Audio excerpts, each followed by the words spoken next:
The horrible case of Oakley Carlson.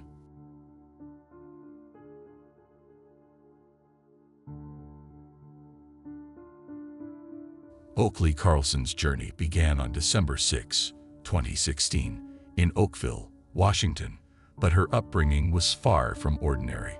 She came from a family facing numerous challenges.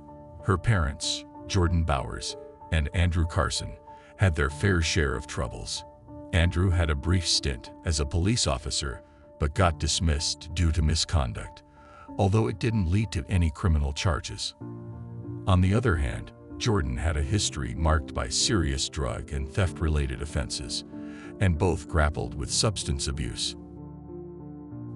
Their family had been under scrutiny since 2013 due to various complaints about how they were raising their children. In August 2017, Jordan initiated a crowdfunding campaign in a bid to gather support for hiring a lawyer. Child Protective Services had taken custody of their children following a report that they weren't providing proper medical care to one of their daughters, who had health issues affecting her growth and weight.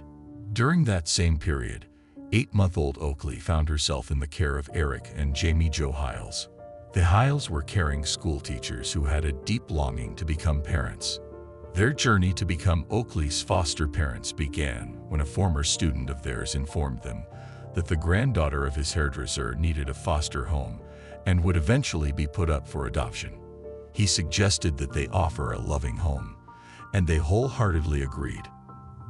As Oakley grew, she blossomed into a joyful child who loved to bring smiles to everyone around her. Her passion for dancing led to her enrollment in dance classes. She also possessed an extraordinary ability to memorize stories and was exceptionally bright, radiating love in the Hiles home. Jamie and Eric were always honest with Oakley, explaining that although she didn't come from Jamie's belly, she came from her heart. The couple cherished her deeply and had dreams of adopting her. However, in October 2019, the Department of Children, Youth, and Families made the difficult decision that Oakley should return to live with her biological family. Despite the Hiles' concerns, in November 2019, just a week shy of her 3rd birthday, Oakley bid farewell to Jamie and Eric, returning to live with Jordan, Andrew, and her siblings. Jamie later shared in an interview the heart-wrenching experience of letting go of Oakley on the day before Thanksgiving dinner. It was a tearful farewell, filled with uncertainty about whether they'd ever have the chance to see her again. They remained vigilant about Oakley's well-being, as they had lingering concerns about Jordan and Andrew's ability to care for and protect her. Regrettably, the concerns of Oakley's foster parents were not unfounded. In 2020, Oakley spent Christmas with her paternal grandparents, who were deeply alarmed by her condition. She had developed noticeable dark circles under her eyes, had sores on her face, and appeared pale and bruised. Worried for her safety and well-being, the grandparents reached out to Child Protective Services, but it seemed that their report only ignited a significant family dispute. Following that disturbing incident, Andrew's parents had no further contact with Oakley or her parents. Nearly a year later, on November 6, 2021, just before 5 p.m., Andrew contacted the authorities to report a house fire that had occurred earlier that same day. According to his account, Oakley accidentally set the sofa on fire while playing with a lighter. Andrew explained that he and his wife had battled the flames for 4 hours, but despite their best efforts, the fire had spread to the 2nd floor of their home. This raised eyebrows among the firefighters, primarily due to the considerable delay between the start of the fire and its reporting. Andrew attributed the delay to the chaotic situation, as neither he nor his wife could locate their cell phones to call for assistance. Given the inconsistencies in the information provided, officials launched a thorough investigation into the incident. Their findings revealed that the fire had actually originated in the microwave, contradicting the initial report of the sofa being the source of the blaze. In the aftermath of the fire, a close family friend organized an online fundraiser, explaining that the fire had devastated the upper part of their house, resulting in the loss of most of their belongings. Several days later, Jessica, the local school director, whose daughter was friends with one of the Carlson girls, decided to visit the family. They were staying at an inn at the time, and she aimed to deliver supplies and offer support. Upon her arrival, she immediately noticed Oakley's absence and inquired about her whereabouts. She was informed that Oakley was grounded. Subsequently, she sent a school colleague to make another supply delivery, but this visit lasted only 5 minutes. The colleague became increasingly concerned that Oakley was not present with her siblings on that day. Growing ever more alarmed about the perplexing absence of the child, Jessica seized an opportunity during a visit from Oakley's younger sister, who was spending the night at her place, to gently inquire about Oakley's whereabouts. To her shock, the 6-year-old girl responded with visible irritation, stating that Oakley no longer existed and had been taken in by her adoptive parents. This startling revelation prompted Jessica to take immediate action. She promptly contacted the County Child Protective Services office, expressing her deep concern about Oakley's safety and requesting a welfare check to ensure the child's well-being. On December 6, 2021, authorities conducted a visit to the hotel where Oakley's family had been staying after the fire, with the aim of assessing the situation regarding the missing child. Jordan greeted them at the door, holding a 2-year-old child in her arms, and indicated that the family was in the process of packing up. The ensuing conversation was fraught with unsettling signs. When questioned about Oakley's whereabouts, Jordan responded that Oakley was with her foster mother. The officer pressed her to confirm if she was indeed the child's mother, to which she affirmed. However, when asked again about her daughter's location, Jordan's response was to turn around and seek confirmation from someone else in the room if the child was with her foster parents. At this juncture, the officer beckoned Andrew closer to the entrance and posed the same question about his daughter's whereabouts. He replied that Oakley was with his parents, referring to the child's grandparents, but admitted he did not have their address or phone number. Eventually, he provided this crucial information to the police. According to official records, the officers reached out to Andrew's father, who disclosed that they had not seen their granddaughter since December 2020 when she had spent Christmas with them. Subsequently, authorities visited the grandparents' residence in person, confirming that the child was indeed not with them. Realizing their investigative options narrowing, they contacted social services personnel to inquire if the child was in foster care. However, according to the officials, the child should have been with her biological parents. Upon returning to the Carlsons' hotel room, the officials informed Andrew that the child was not with her grandparents. Rather than displaying concern, he appeared oddly indifferent, as if he had prior knowledge of the information they had just conveyed. Jordan's reaction, while different, was equally perplexing. She erupted in anger, tightly clenched her fists, and declared her refusal to answer their questions before promptly retreating to the room. For the authorities, it was becoming increasingly apparent that the Carlsons were harboring something. Adding to their concerns was a peculiar observation made regarding the family's vehicle parked at the hotel. There was only one child safety seat, despite the fact that they were supposed to have 4 children, all under the age of 10. On the same day, around 2:00 p.m., Jessica, the school director, contacted the police to report an unusual incident. Jordan had called the school during regular school hours, citing an emergency and expressing the need to pick up her 6-year-old daughter. Acting on the cautionary side, the authorities promptly instructed the school not to release the child to her parents. However, the warning turned out to be unnecessary, as Jordan and Andrew failed to show up at the school. Approximately an hour and a half after the call, 32-year-old Jordan and 36-year-old Andrew departed the hotel with their 2-year-old child, but their departure did not go unnoticed. Both of them were arrested for obstruction as they adamantly refused to cooperate with the ongoing investigation. Simultaneously, on the same day, the police made a public appeal on social media, seeking assistance from the community to help locate Oakley. According to a report from a local newspaper, this marked a turning point as Child Protective Services assumed custody of the 2 and 6-year-old children. As for the 9-year-old, the identity of the guardian who assumed custody remained undisclosed. The family's residence and property underwent a thorough examination, with detectives from the county police and the FBI working together. Despite their meticulous search of the house, they found no sign of the missing girl or any evidence suggesting she had been living there recently. What stood out was that while all her siblings had designated bedrooms, there was no indication of a room for Oakley, and her clothing and toys were noticeably absent. A significant discovery for the ongoing investigation was the presence of bloodstains on the blinds, the front door, and a handprint on one of the walls.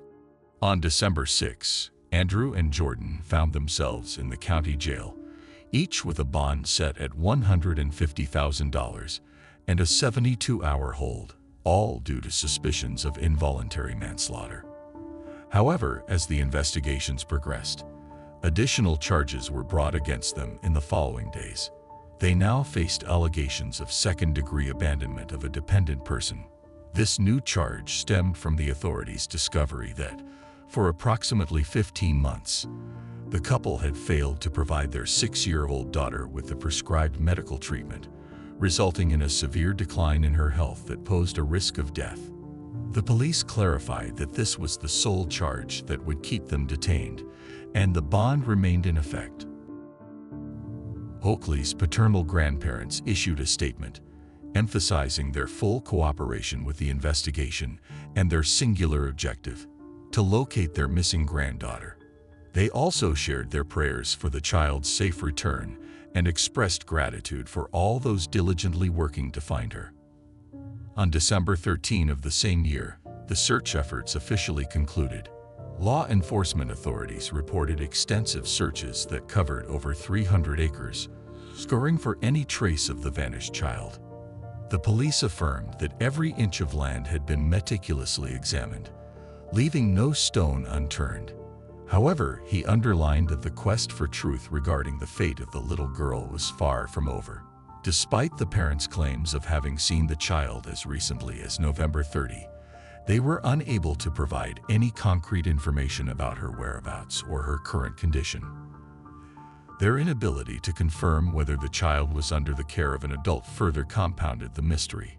Yet, considering all the gathered evidence, detectives established a troubling timeline. Oakley had not been seen alive since January 27, 2021. It led them to a grim conclusion that the child couldn't possibly have survived on her own for such an extended period. Given these revelations, authorities issued a heartfelt plea to anyone who may have come into contact with Oakley since January 2021 or had interactions with her parents during that time to step forward with any information they might possess. Furthermore, court documents unveiled disturbing testimonies from Oakley's own siblings, who held the grim belief that their sister was no longer among the living. The eldest among them disclosed that their mother had strictly forbidden any discussion about Oakley. They recounted a tragic narrative in which Oakley had supposedly accidentally started a house fire using their mother's lighter, leading to physical abuse and her confinement in a cell beneath the stairs as a form of punishment. Their mother had allegedly told them that Oakley had ventured into the woods and met a tragic fate at the jaws of wolves.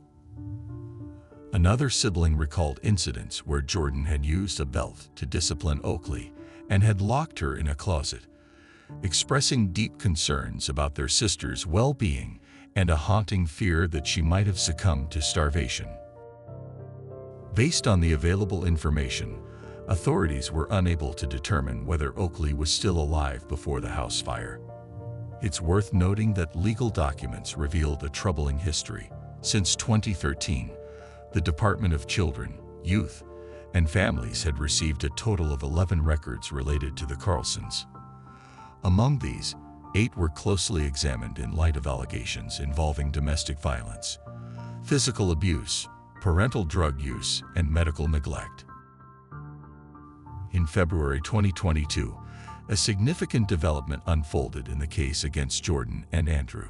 This time, they faced fresh charges for endangering their children by exposing them to a controlled substance. This shocking turn of events stemmed from the alarming discovery of dangerously high levels of methamphetamine in the bodies of two of their children. A month later, on March 14, it was reported in the media that Andrew had pleaded guilty to separate charges of endangering two of his children with drugs. Unfortunately, his guilty plea did not yield any information that could shed light on the circumstances surrounding Oakley's disappearance. It was also announced at that time that Andrew would face sentencing at the end of March, with the maximum penalty being 12 months of imprisonment. In response to these developments, concerned citizens gathered near County Jail, demanding that the Carlsons reveal the fate of their daughter. The protesters raised their voices, labeling Jordan as a monster rather than a mother. Among the demonstrators stood Oakley's foster mother, who expressed her dissatisfaction with the potential one-year sentence for the biological father, emphasizing that the children's trauma would extend far beyond that period.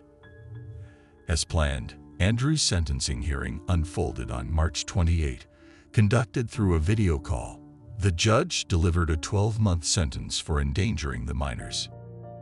While pronouncing the verdict, the judge directed her words toward the defendant, highlighting the fundamental duty of a parent to protect their children, a duty he had evidently failed to fulfill. Moreover, the judge imposed several restrictions on Andrew.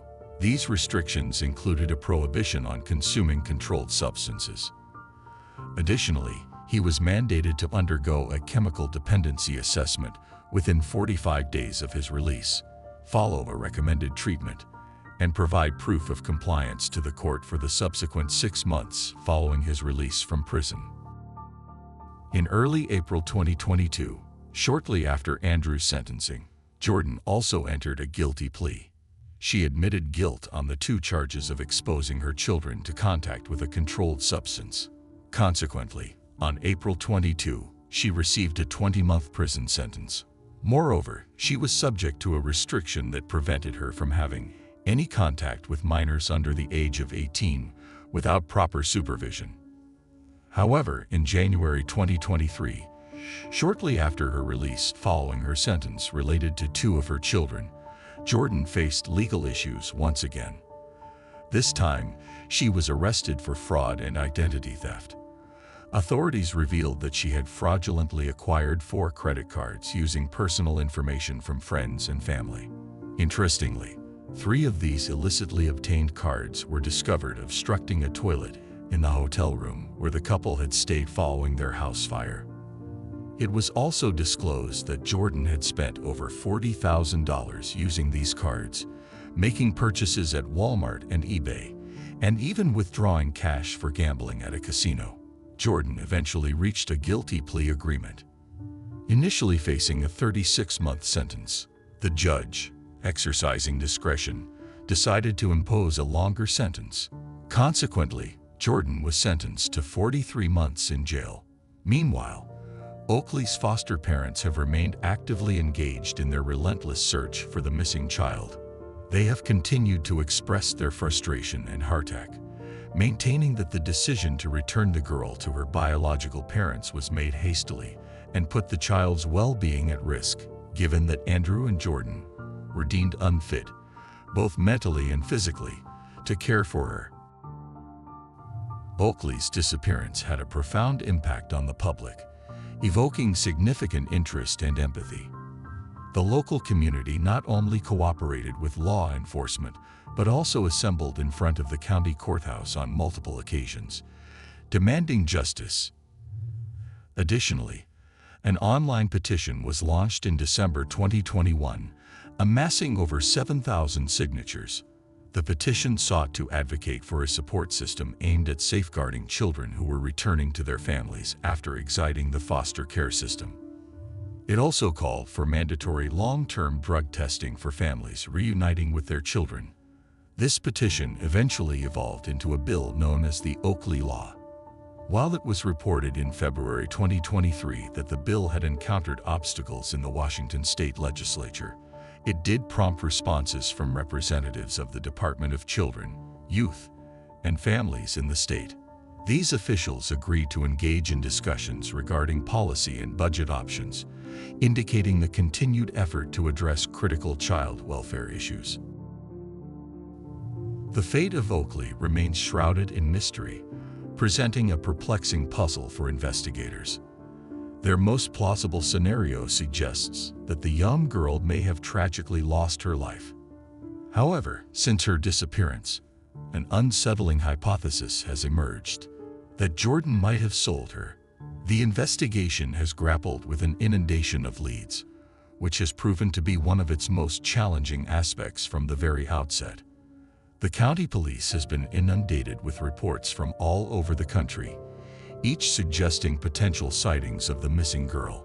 They've diligently collaborated with law enforcement agencies across the United States, meticulously examining every lead.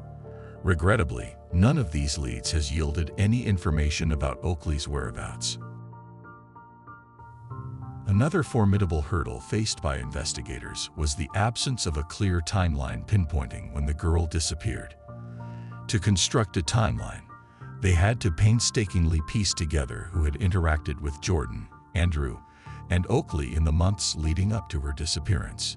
This endeavor involved tracking down family members, school personnel, and scoring surveillance footage from various stores.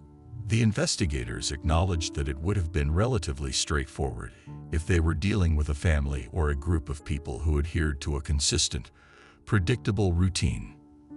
However, in this case, the family's movements were marked by unpredictability. As of the conclusion of this investigation, Oakley's parents had not provided any information concerning the child's fate, and both continued to be regarded as suspects in her disappearance. The investigations remains active and ongoing. In their relentless quest for clues, the police has extended an $85,000 reward. And that's the end of today's case. As always, I appreciate your support for my work. If you subscribe, like, and share this video, it will help me continue creating content. This was another episode of Unreal True Crime. See you soon.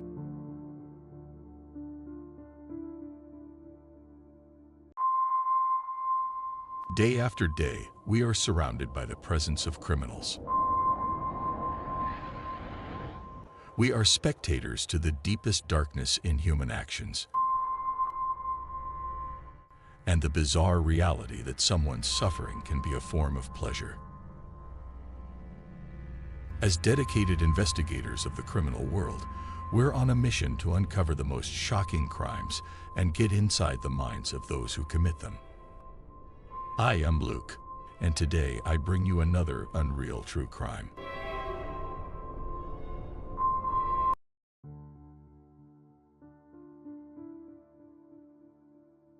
The case of Marianne Bachmeier.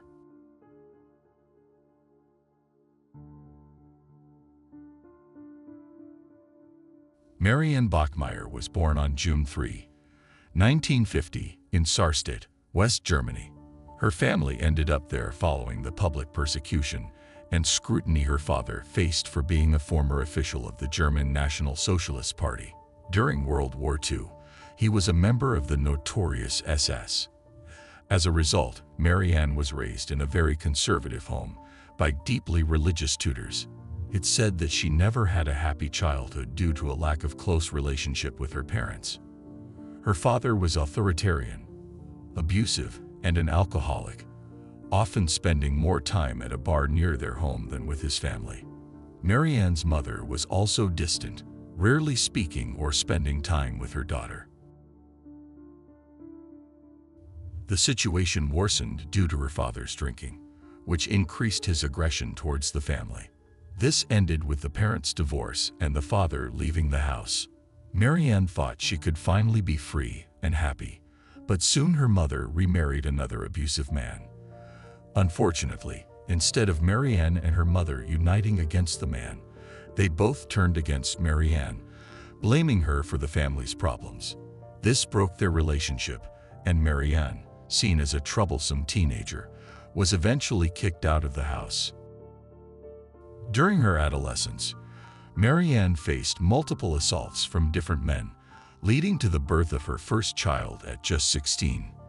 She was forced to give the baby up for adoption due to lack of resources and because the baby's father abandoned her. 2 years later, Marianne got pregnant again by her then abusive boyfriend. Despite the circumstances, she wanted to keep the baby, but before the child's birth, she experienced another traumatic assault at a nightclub. Her boyfriend left her, and she gave up this second child for adoption as well. Later, Marianne dropped out of school and sought work to support herself. She started working at a bar named Tipasa, where she met the manager, and after some time, they became a couple. At 22, she became pregnant with her third child and felt ready to raise the baby with some resources and a home. However, her then boyfriend disagreed with her decision, ending their relationship. Marianne, firm in her choice, decided to raise her daughter Anna alone, despite her parents' demands to give her up for adoption like her previous children. After Anna's birth, Marianne vowed to be a good mother and underwent a tubal ligation, a common practice at the time to prevent overpopulation. Marianne and Anna lived together in Lübeck, Germany, and despite challenges, they made it through.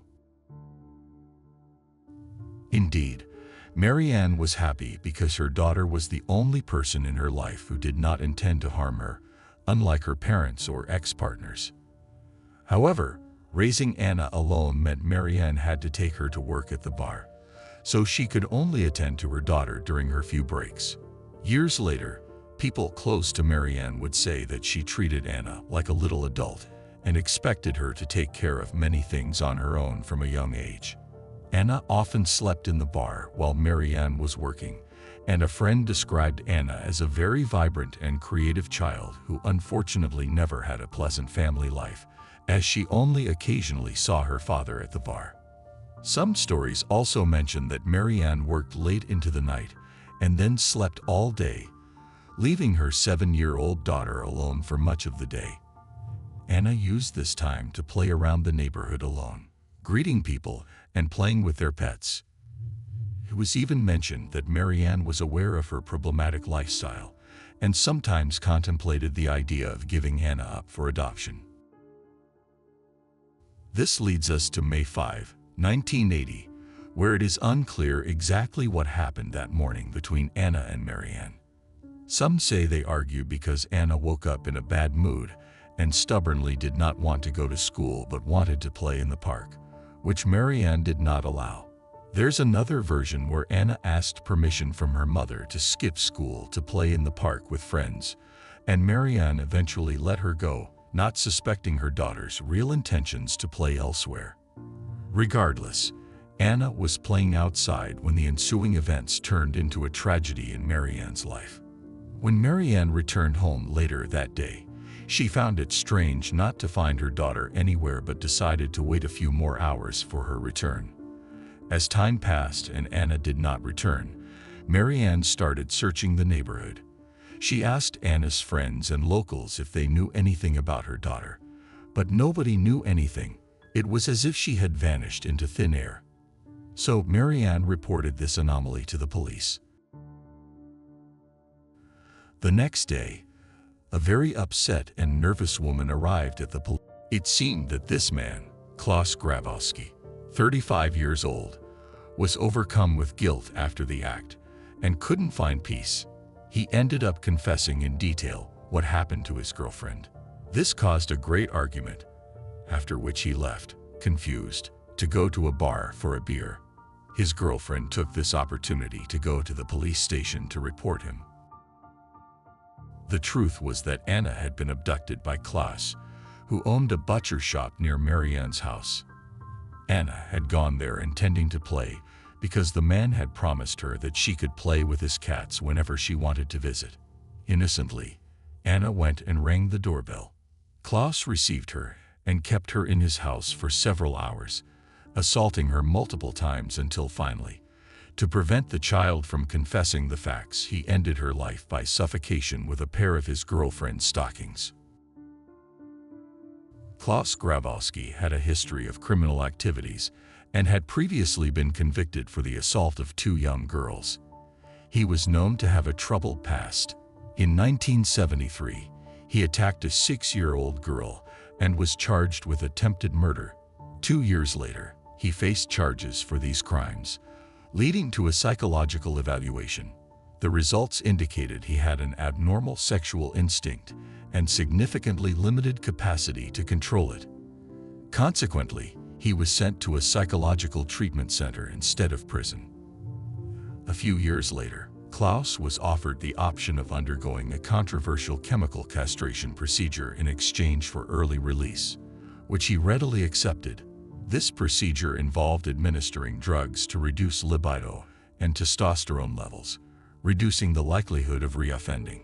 Klaus preferred this option over returning to a mental health facility. It was a common practice for offenders of such crimes, often resulting in reduced sentences under the assumption that they no longer posed a societal threat. Despite the reversibility of this procedure, Klaus was released soon after undergoing it, without subsequent psychological evaluations. 2 years later, he underwent hormonal treatment to reverse the chemical castration, increasing his testosterone levels. This treatment was approved by the court under the pretext that he wanted to start a family with his girlfriend and lead a normal life, thus misleading everyone about his true nature. On the day of the incident, authorities quickly headed to Klaus's residence, but couldn't find him.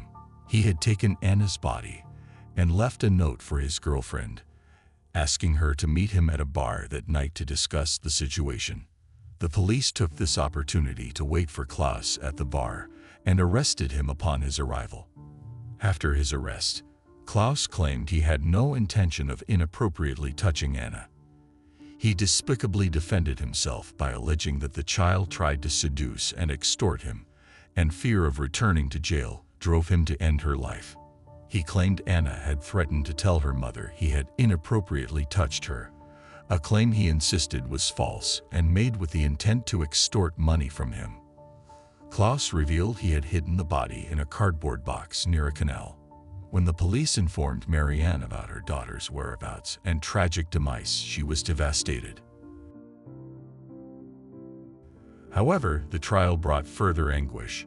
Marianne was forced to hear testimonies and descriptions about her life and Anna's, suggesting that Anna was practically raised on the streets and that such an incident was inevitable due to Marianne's negligence as a bar waitress who worked late nights and neglected her daughter.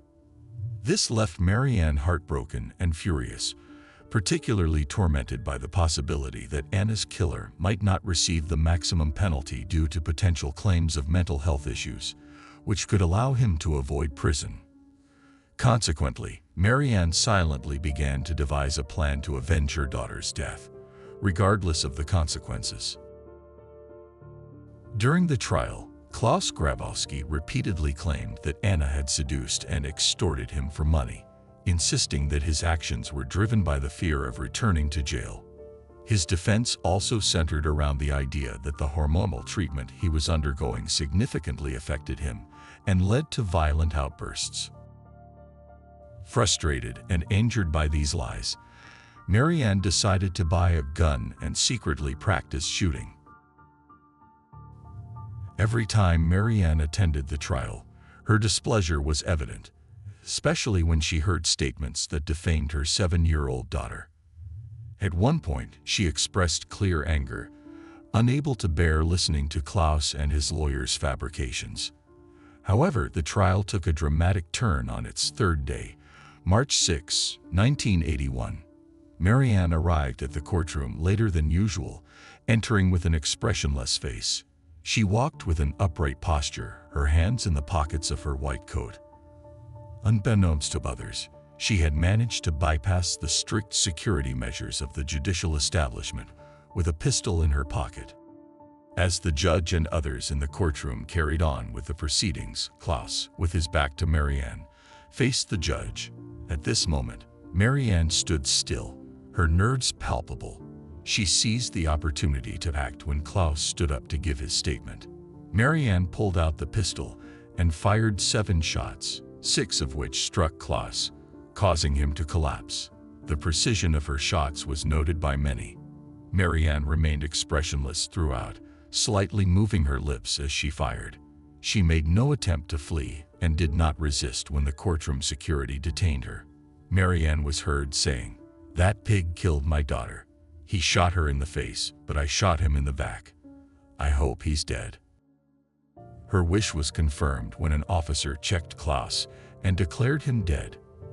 Upon hearing this, a look of relief crossed Marianne's face, contrasting her previous expressions. However, Marianne now faced her own trial, which would not be easy to escape. Those who witnessed the incident noted that Marianne seemed to be in a trance, struggling to comprehend her actions.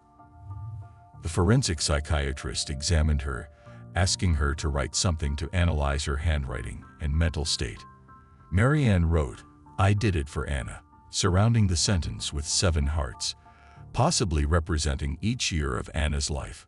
The next day, German newspapers displayed Marianne's photo, dubbing her the Avenging Mother. The case became the most well-known instance of vigilante justice in West Germany, garnering extensive media coverage. Television crews from across Europe rushed to report on the case, highlighting its extraordinary and tragic nature. Marianne was quickly brought to trial for murder. During her trial, she testified that she was not fully aware of her actions, claiming she was in a trance and even had a dream where she saw Anna walking through the courtrooms. She also mentioned her mental health had deteriorated significantly following the events. Marianne then told a lie that likely worsened her standing with the judge.